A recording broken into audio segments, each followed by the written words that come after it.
Hola, ¿qué tal? Buenas tardes. Bienvenidos a la 28ª Semana Nacional de Ciencia y Tecnología. Muchísimas gracias por la invitación. Soy Joel Ruiz Ibarra, profesor de la Universidad Estatal de Sonora. En esta ocasión vamos a estar hablándoles sobre la era 4.0 en la industria, agricultura y domótica.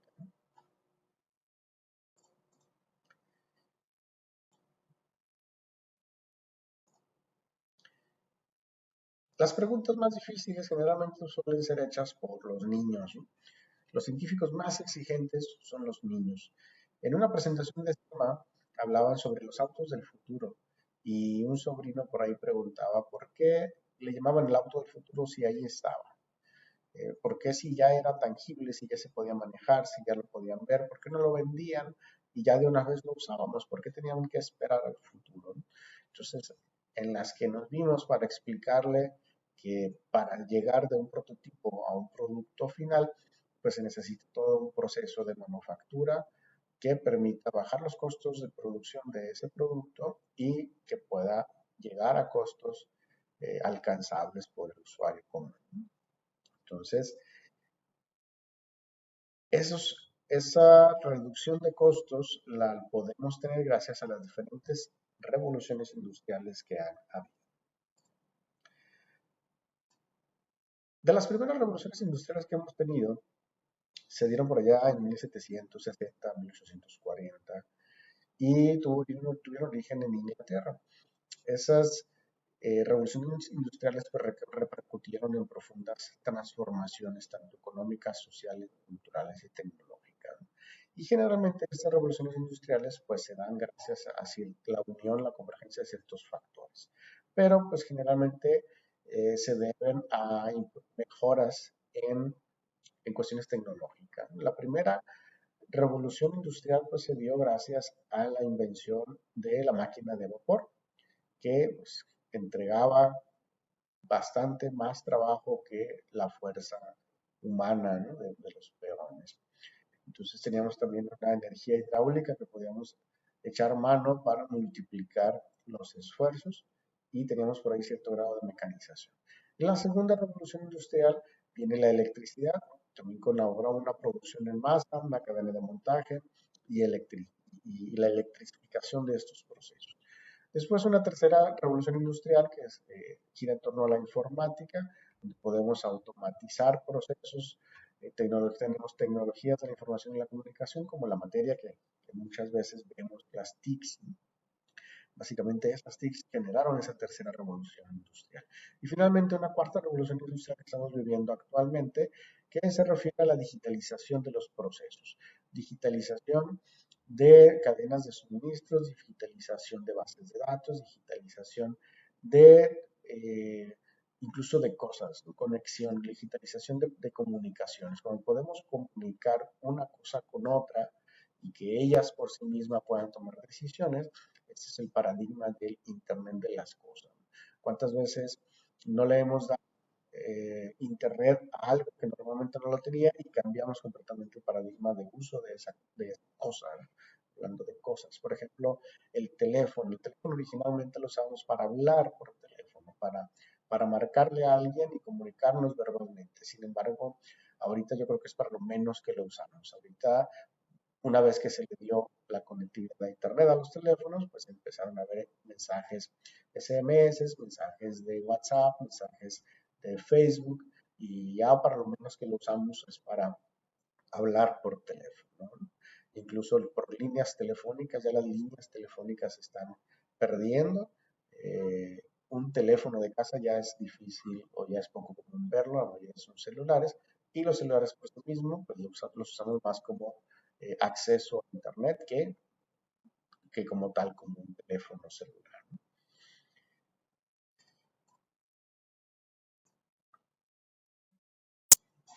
Las revoluciones industriales generalmente se dan por varias causas, ¿no? Políticas, económicas, socioeconómicas, geográficas, ¿no? Hablando de causas políticas, en aquel entonces, en las primeras revoluciones industriales, pues se dio gracias a la eliminación del feudalismo en una revolución burguesa en el siglo XVII. Ese feudalismo trataba de que las clases estaban muy marcadas, ¿no?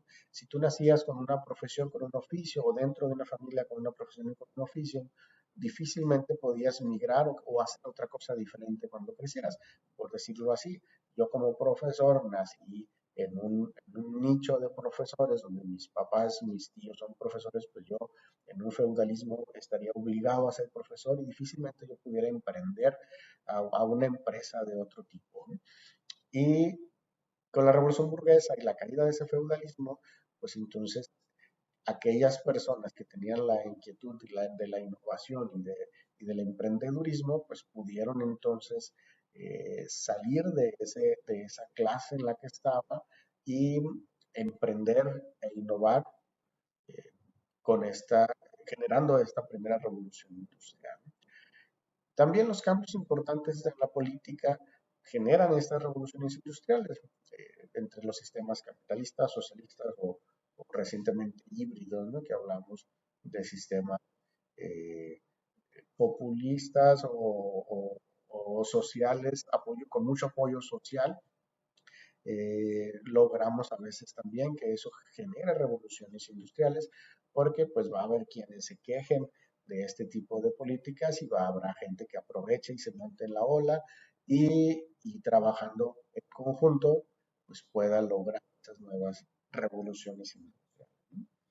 Y hablando sobre aspectos socioeconómicos, pues teníamos abundancias de capitales en aquel entonces, en las primeras revoluciones industriales, que también generaron abundancia de mano de obra, donde había un crecimiento eh, muy grande de la población, donde esa población tuvo que emigrar de campos de cultivo, de la vida agrícola, porque ya no generaba lo suficiente para sostenerse y migraron a las grandes ciudades, donde pues, pusieron a disposición de estas nuevas industrias pues, gran cantidad de mano de obra, ¿no? También una causa socioeconómica son necesidades después de una catástrofe, como una pandemia que estamos viviendo ahorita, o como una guerra, ¿no? Donde un país queda destruido y necesita construirse a sí mismo de nuevo. En causas geográficas tendremos, por ejemplo, eh, el último caso por ahí que vimos de esta guerra que hay entre Estados Unidos y, y la empresa de celulares china, ¿no? Donde se le hizo este bloqueo a Huawei y de repente pues China en represalia detuvo la exportación de materias primas raras o tierras raras, le llaman, donde esas materias primas pues, se utilizan para fabricar baterías, para fabricar algunos componentes de carros. Entonces, pues al bajar la materia prima aumenta los costos de producción y China es uno de los principales productores de esa materia prima. Entonces, esa causa geográfica puede generar una revolución industrial cuando pues Estados Unidos u otros que dependían de esas materias primas raras, pues empiezan a buscar otras alternativas eh, para poder resolver el mismo problema, ¿no? Entonces, como dicen por ahí, la carga se da al burro y cuando empieza a haber problemas es cuando realmente empezamos a pensar en optimizar el recurso. También el crecimiento de las ciudades genera un éxodo rural. Significa que las personas que cómodamente vivían en un espacio abierto, con terrenos amplios, viviendo de la tierra, pues de repente batallan para poder vivir de la tierra y tienen que migrar hacia ciudades grandes. Entonces el campo ya no daba lo suficiente y generaba que esta población migrara a ciudades grandes, propiciando esta revolución industrial gracias al incremento de la mano de obra. Las principales características de una revolución industrial que podemos identificar una revolución industrial es por el aumento de la producción mecanizada, por ejemplo, en los tiempos de Henry Ford, en los que él ideó una línea de producción en la que al hacer estaciones de trabajo y trabajos mecanizados y y repetitivos, él podía bajar los costos de producción y lo que antes solamente una persona con mucho dinero podía conseguir, que era un carro, Henry Ford bajó sus costos a que pues cualquier persona pudiera con poco de esfuerzo hacerse de un carro. Cambios en la estructura social también pueden generar una revolución industrial, expansión económica e industrial sin precedentes. Es característica de una revolución industrial como lo que está sucediendo ahora con China, en el que China pues era identificado como una empresa, como un país, perdón, de manufactura, ¿no? Un país de fabricantes. Pero actualmente pues China ya no es solo un país de fabricantes, es una potencia mundial el desarrollo tecnológico, ¿no? El incremento de la productividad por avance de tecnología. También hemos visto que con cada cambio en las innovaciones se viene también atrás una mejora en la productividad. Eh, También podemos ver que con cada revolución industrial o con cada cambio en la base tecnológico se generan también nuevos ricos, como le llaman, ¿no? Con el nacimiento, por ejemplo, de Internet, páginas web, pues llega una compañía que se llame Hotmail y empieza a comercializar esta nueva tecnología web, ¿no? Y nacen por ahí un nuevo rico. Con computadoras, pues llega por ahí un señor, Bill Gates, desarrolla por ahí un sistema operativo y nace un nuevo rico, ¿no? Con el web 2.0, donde ya se pueden hacer interacciones, compras cifradas o más seguridad en la web, pues viene ahora Amazon, donde puedes comprar a través de Internet y nace un nuevo rico. Entonces, con cada tecnología nueva genera una nueva revolución industrial y pues hace un movimiento este, en todo el mecanismo industrial y social y económico, ¿no? Una revolución industrial también trae consigo mejoras en los medios de transporte porque pues, necesitamos poder distribuir toda esa nueva mercancía que se genera. Hay un aumento en la población urbana porque pues, generalmente buscamos trabajo como ingenieros, pues ¿qué será? En una planta maquila en la frontera, buscando las ciudades más grandes, las oportunidades mejores, hablando, por ejemplo, de de un Querétaro, hablando de un Guadalajara, hablando de un Monterrey. Sin embargo, pues, esta cuarta revolución industrial y sobre todo la pandemia nos ha orillado a tener esquemas virtuales de trabajo en los que, pues, si vas a estar trabajando con un servidor que está en Estados Unidos y tu la sede del trabajo está en Monterrey, pues a lo mejor tú puedes vivir en Navojoa cómodamente, siendo una ciudad tranquila, pequeña, que todo lo tienes al alcance de la mano, y trabajando para estas grandes industrias de manera remota sin ningún problema. Hay cambios en el hábito de consumo en una revolución industrial porque pues te dejan al alcance de la mano nuevos productos y de repente se vuelve uno más consumista gracias a que todo está más barato porque los procesos industriales pues optimizan estos costos de producción.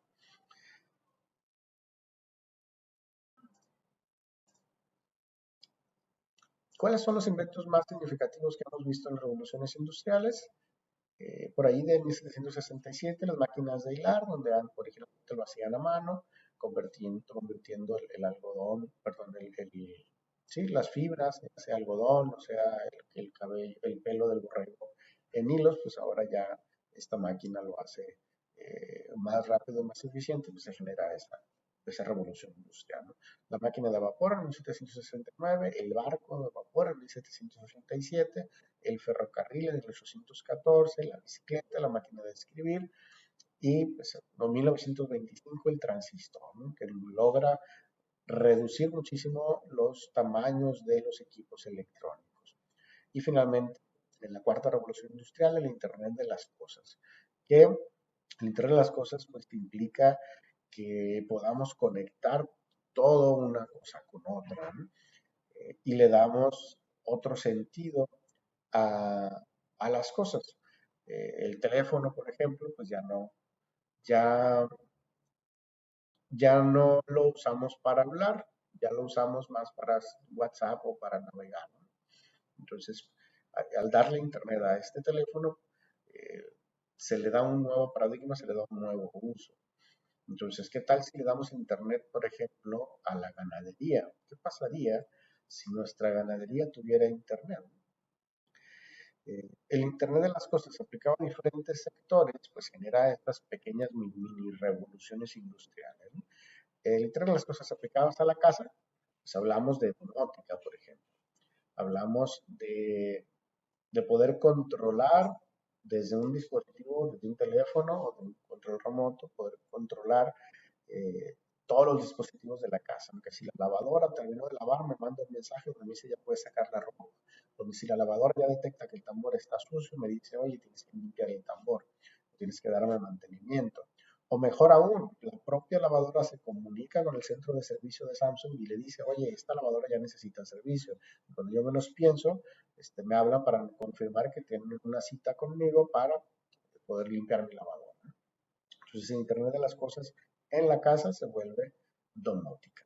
Internet de las cosas en la ganadería, pues hablábamos de que podíamos rastrear todo el ganado, podríamos identificar incluso parámetros veterinarios de ellos, parámetros físicos como algún pulso, alguna temperatura, y poder identificar algún tipo de estrés en estos animales y pues mejorar la productividad, ya sea lechera o de carne, ¿no?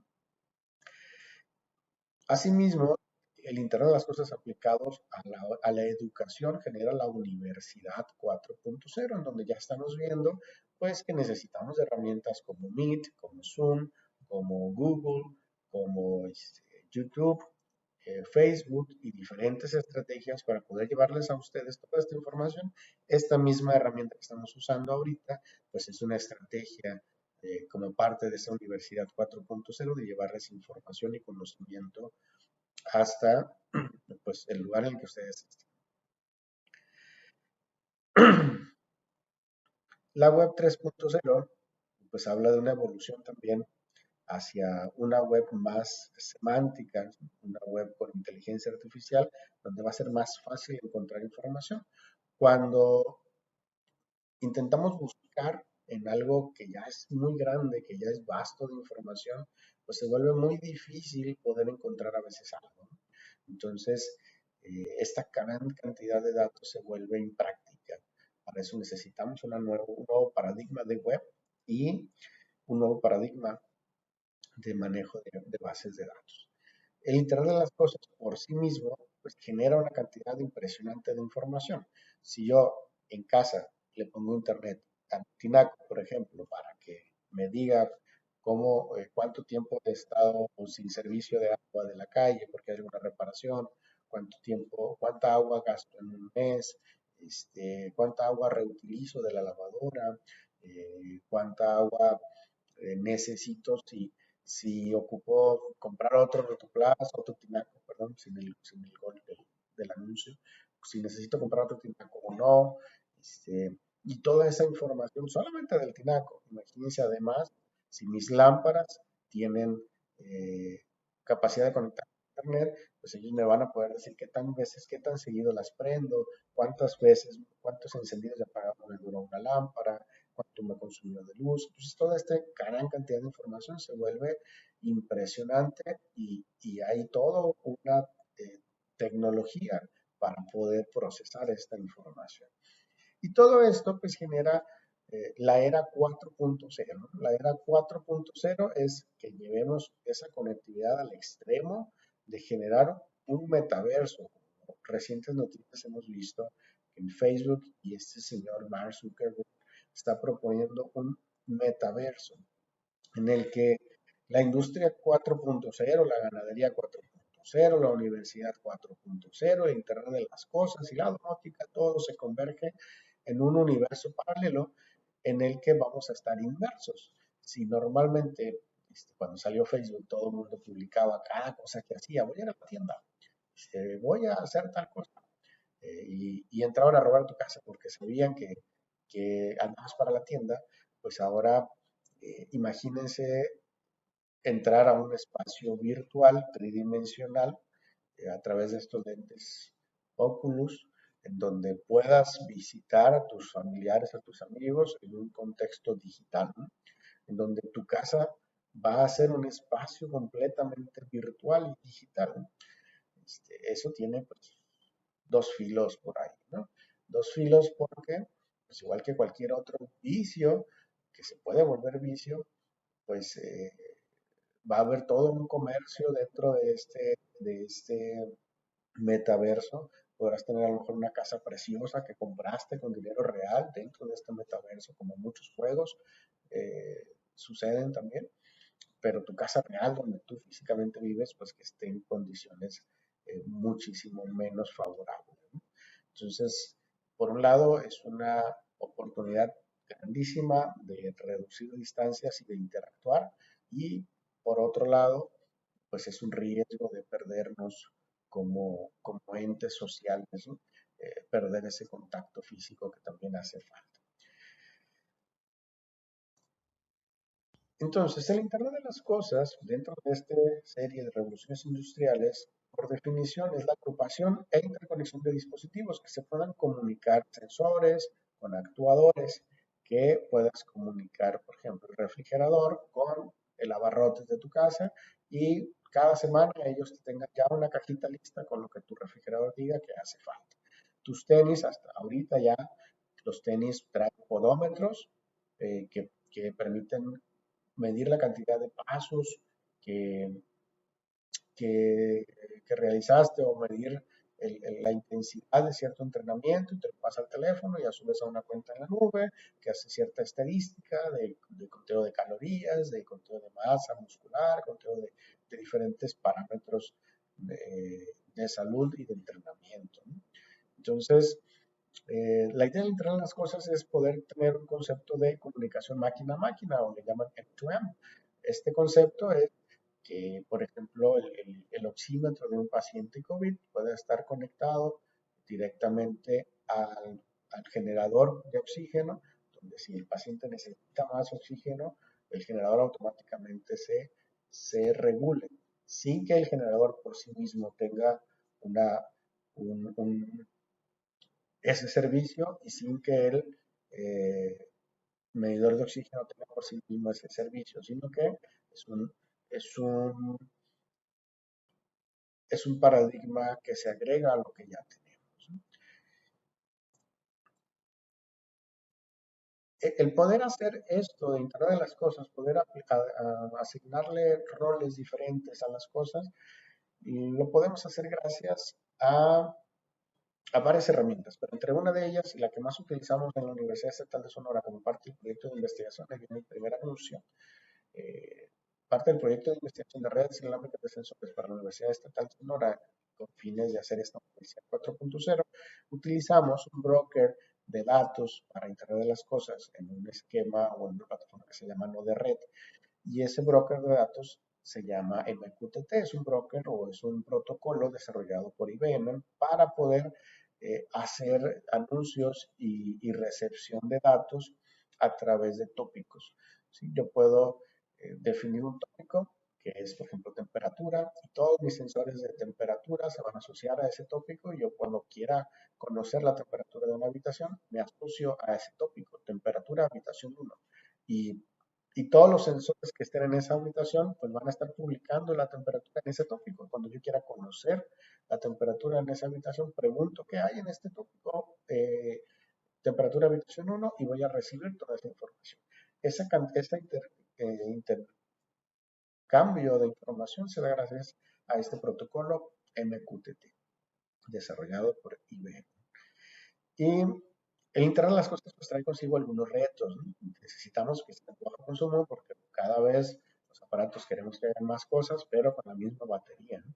Necesita ser de tamaño reducido para no tener que agregar un espacio mayor a, a lo que ya tenemos, ¿no?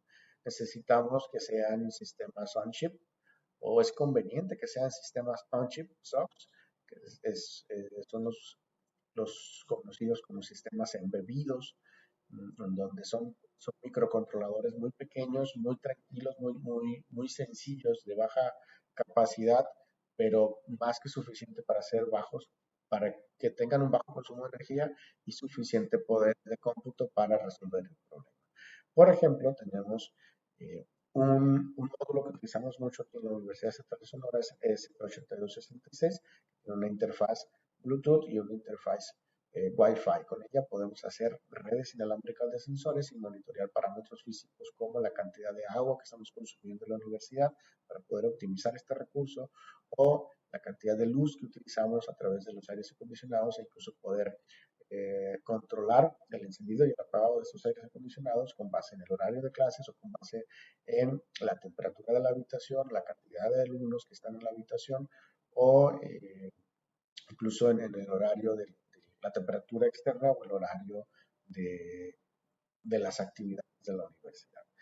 Esta conectividad a Wi-Fi no necesariamente tiene que, perdón, a Internet no necesariamente tiene que ser por Wi-Fi, puede ser por interfaces 3G, 4G a través de sistemas GSM o de sistemas SIM, donde nos conectamos a la red celular y posteriormente, cuando ya esté la 5G, la 5G es básicamente la implementación del Internet de las cosas. La 5G es que podamos converger varias tecnologías de comunicaciones y tener interfaces de datos muchísimo, muy rápidas y entonces sí podremos comunicarnos con toda la velocidad de esa nueva tecnología, ¿no? Y estamos trabajando también con dispositivos LoRa. LoRa significa long range.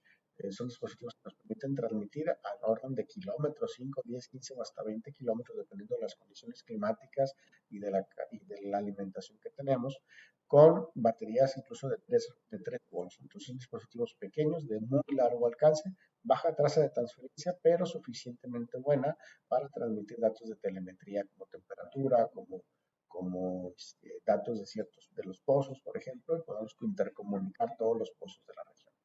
Y también trabajamos con un estándar que se llama IEEE 802.15.4, que es el estándar para comunicaciones a baja tasa de transferencia de área personal que rige la IEEE. Si nosotros trabajamos bajo un estándar, pues podemos entonces converger con tecnologías internacionales.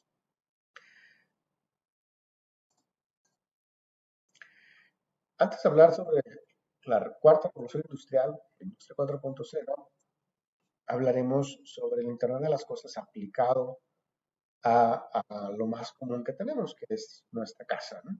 Nuestra casa podemos tener ya ahorita, esos son los costos de ciertos productos que pueden ustedes adquirir en Steren, esto es de la página de Steren, sin comercial, no recibo regalías, pero está bastante práctico, ¿no?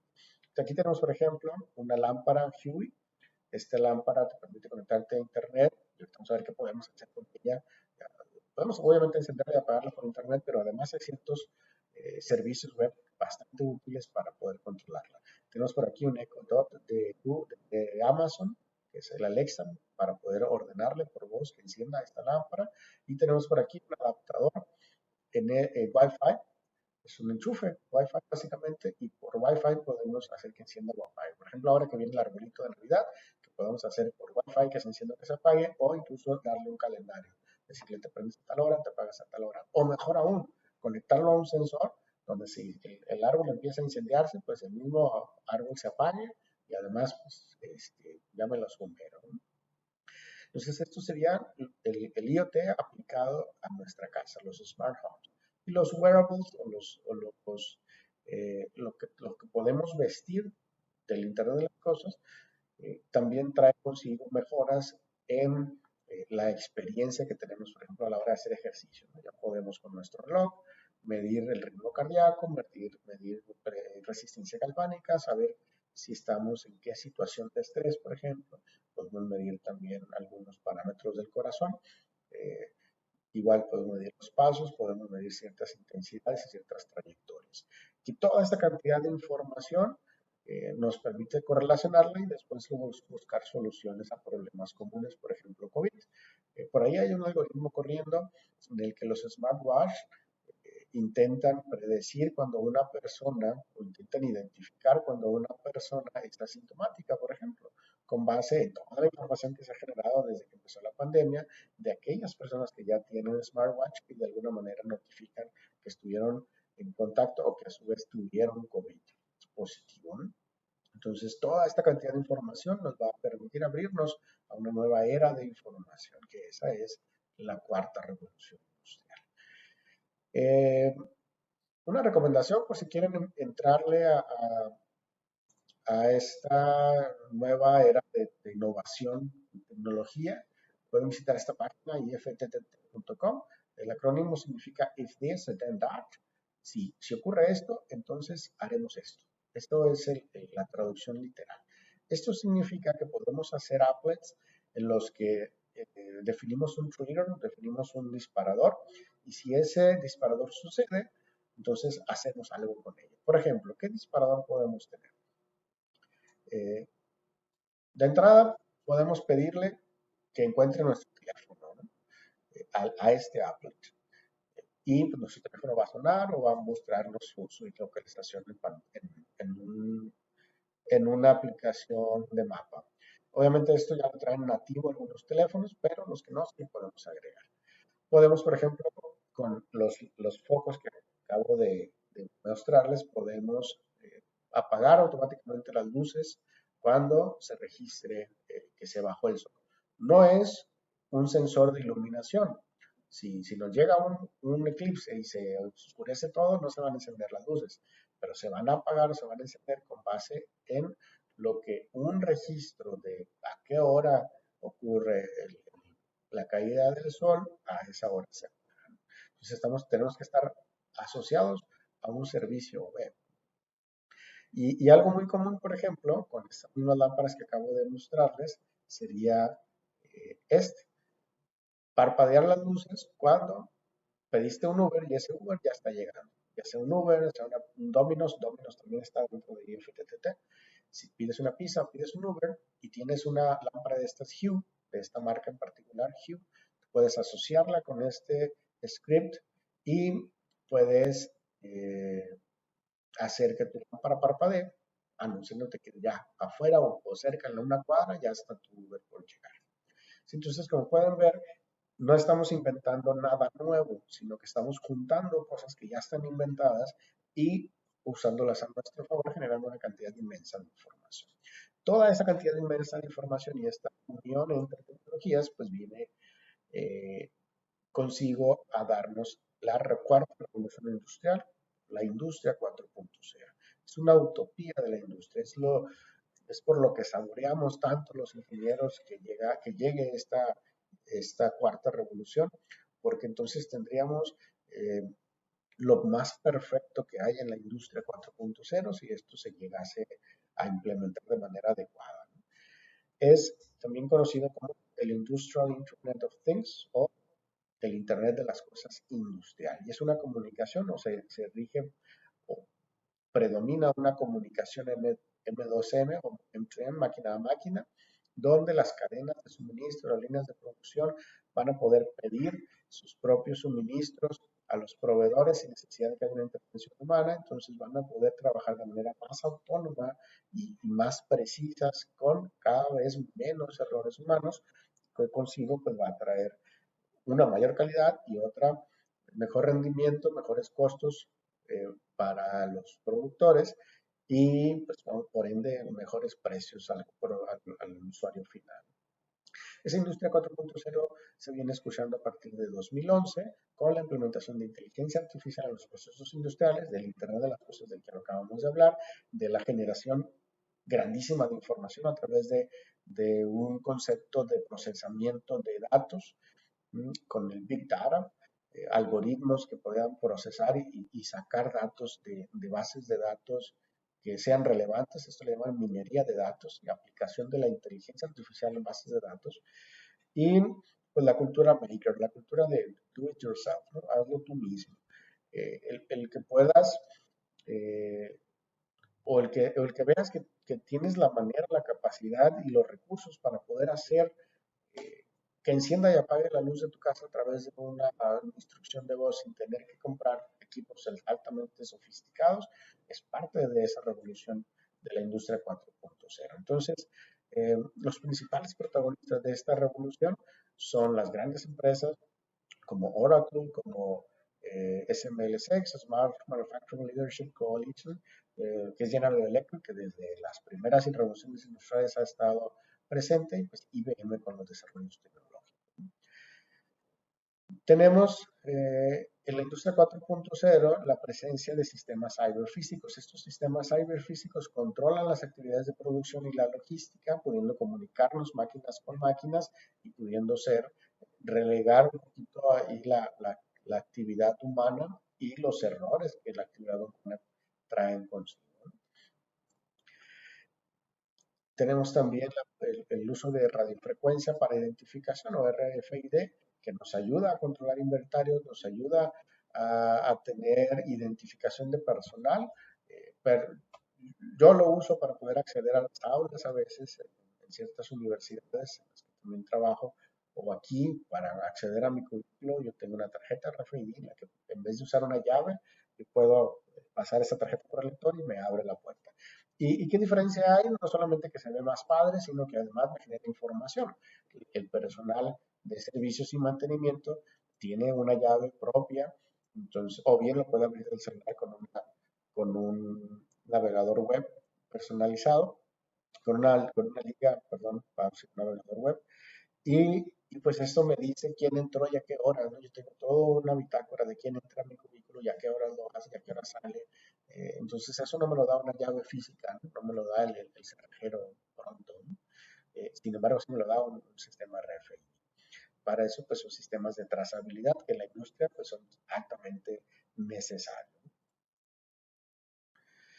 Los principales retos para la industria 4.0, pues en educación, es que podamos llegar a enfocar la educación a que salgan con las competencias necesarias para poder trabajar en un ambiente tan competitivo, tan conectado y que sobre todo evoluciona tan rápido. Evoluciona tan rápido que lo que ustedes aprenden en primer semestre, para el último semestre ya no es lo que se usa o ya está obsoleto. Entonces necesitamos no solamente aprender lo que estamos enseñándoles en las clases, sino además aprender a aprender, que ustedes mismos puedan formarse una vez que ya sean ingenieros, porque el ingeniero en 10 años más va a tener que ser un ingeniero completamente nuevo. Y ya no puedes volver a la universidad, tienes que hacerlo tú solito, ¿no? Va a haber retos económicos en los que tenemos altos costos de desarrollo para bajos costos de fabricación. Los, todos estos prototipos que explicamos al principio a este niño, en el que no podíamos tener el auto del futuro ya, porque a pesar de que lo estábamos viendo y tocando, necesitábamos que pasara por un proceso de manufactura inteligente para bajar esos costos de producción y tenerlo al alcance de cualquier trabajador. Necesitamos la adaptación de modelos de negocios al paradigma Internet de las cosas. Yo siempre les digo a mis alumnos, busquen la manera de ganar dinero que van aprendiendo. No necesitan esperar a terminar la carrera para empezar a ganar dinero con lo que están aprendiendo. Si ustedes, con el desarrollo que estamos haciendo aquí, ustedes pueden ofrecer una solución a una empresa o a una escuela o a un servicio, entonces háganlo y cobren. Obviamente, pues tienen que ver por ahí los detalles fiscales, para hacerlo formalmente, pero ya el conocimiento lo tienen, ¿no? Y pues tener unos retos sociales en cuanto a garantizar la privacidad, eh, y pues el que todo esté conectado de repente violenta la privacidad porque a veces la gente no quiere que sepas dónde estás o qué estás haciendo, pero si alguien más toma una foto y tú estás atrás, pues alguien más va a saber que tú estás atrás, aunque tú no seas el que esté constantemente publicando este tipo de cosas. Entonces, toda esta conectividad también trae retos de privacidad. No sé si alguien por ahí estuvo o escuchó algo de los Google Glasses, que en un momento estuvieron por salir, pero cuestiones de privacidad impidieron que saliera porque pues, era muy fácil violentar la privacidad de las personas. Mm, tenemos retos sociales en cuanto a la pérdida de muchos trabajos. Toda revolución industrial trae consigo la pérdida de muchos trabajos, pero también trae consigo las oportunidades para estos nuevos ricos, que el término así lo define, nuevos ricos, ¿no? Entonces, montémonos a esta ola de nuevas oportunidades y hagamos que esa revolución industrial pues sea en beneficio de la humanidad, en beneficio pues de la profesión que estamos ejerciendo, ¿no?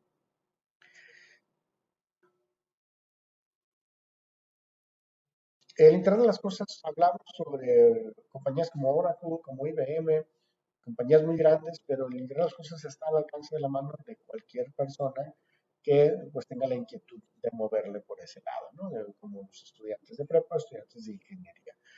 En la UES, en mi grupo de investigación sobre redes electrónicas de sensores, trabajamos con este modulito, con algunos otros más, pero este es nuestro caballito de batalla para introducir a nuestros alumnos al mundo del Internet de las Cosas. Este modulito es el TS8265, como pueden ver es un módulo muy económico, no los vendo yo, es un módulo que puedes encontrar en Mercado Libre, puedes encontrar con múltiples proveedores y puedes empezar a trabajar con él y a jugar con él. Es bastante fácil, sencillo de empezar a programar y bastante robusto como para que una vez que empieces a programarlo puedas hacer soluciones bastante complejas, ¿no? Es suficientemente básico como para adaptarse eh, a los sensores comunes que se utilizan con estas placas de didácticas Arduino, que son bastante útiles para poder entender y aprender a programar, al menos en un principio. Ya después te vas moviendo hacia otros sistemas y a otras arquitecturas un poquito más especializadas. Y, y entre esas arquitecturas, pues te puedes mover a esquemas o a circuitos mmm, como este SP32CAM, que es básicamente un módulo Wi-Fi con cámara y bastante económico. Entonces podemos hacer soluciones de reconocimiento facial o soluciones que intervenga una cámara de baja resolución y, y bajo costo, ¿no? Asimismo, también utilizamos este otro módulo de Heltec para transmisiones a largo alcance, transmisiones LoRa. Este es el modulito que nos alcanza a transmitir hasta el orden de 2, 3, hasta 20 kilómetros, dependiendo, ¿no?, de la aplicación. Y casi para finalizar, en la UES contamos con diferentes ingenierías en las que ustedes pueden explotar esa inquietud de conocimiento, esa inquietud de desarrollo tecnológico en diferentes campos. La ingeniería originalmente pues era una sola y conforme la ingeniería fue creciendo pues se fue sectorizando en diferentes aplicaciones. Por eso ahora tenemos pues diferentes programas educativos. Personalmente trabajo en el área de ingeniería mecatrónica, esa es mi área de adscripción, pero colaboro con compañeros y con proyectos del área de ingeniería industrial y manufactura, ingeniería biomédica, tecnología de alimentos, ingeniería en software, en horticultura, biotecnología acuática. Estas son algunas de las ingenierías que tenemos en la Universidad Estatal de Sonora, Unidad Académica Navojoa. Si gustan consultar nuestra página web www.ues.mx podrán ver la gran variedad de programas educativos que tenemos.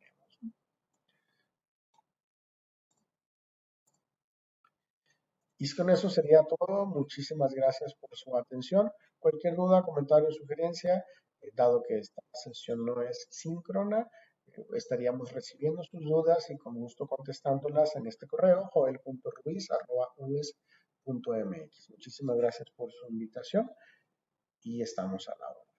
Saludos.